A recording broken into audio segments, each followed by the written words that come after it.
ప్రధాని నరేంద్ర మోదీ అమరావతికి మే 2వ తేదీన పర్యటించనున్నారు. ఈ పర్యటనలో ఆయన రాజధాని పునర్నిర్మాణ పనులకు శంకుస్థాపన చేయనున్నారు. ప్రధాని కార్యాలయం కూడా ఈ పర్యటనను అధికారికంగా ప్రకటించింది. ప్రధాని మోదీ సాయంత్రం 4 గంటలకు అమరావతికి చేరుకొని అక్కడ దాదాపు 2 గంటల పాటు ఉండే అవకాశం ఉంది. ఆయన ఈ పర్యటనలో ముఖ్యమైన పనులు చేసే అవకాశం ఉందని తెలుస్తోంది.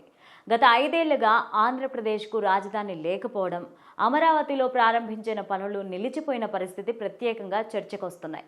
2014లో అమరావతిని రాజధానిగా ఎంపిక చేసినప్పటికీ ఆ తర్వాత కూటమి ప్రభుత్వం అమరావతికి సరిపడా నిధులు అందించకపోవడం, అభివృద్ధి పనులపైన కేంద్రం పెద్దగా దృష్టి పెట్టలేకపోయిందని విమర్శలొచ్చాయి. అయితే 2024లో రాజకీయ పరిస్థితులు మారాయి. ఇప్పుడు ప్రధాని నరేంద్ర మోదీ చంద్రబాబు ఆప్తులుగా మారారు.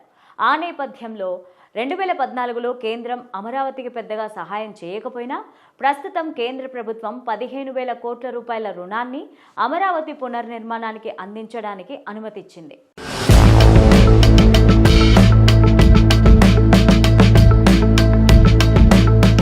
ప్రధాని మోదీ శంకుస్థాపన కార్యక్రమం తర్వాత పనులు వేగంగా పూర్తి చేయాలనే లక్ష్యంతో కేంద్ర ప్రభుత్వం ముందుకెళ్తోంది.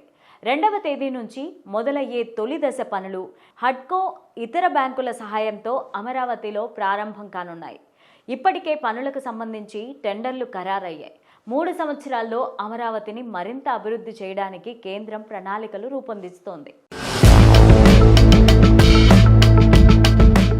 ప్రధాని పర్యటన నేపథ్యంలో 15 నిమిషాల రోడ్డు షో, బహిరంగ సభ, అమరావతిలో వివిధ కేంద్ర ప్రభుత్వ సంస్థల ఏర్పాటుకు భూమి కేటాయించడం గురించి కూడా చర్చ జరిగే అవకాశాలున్నాయి.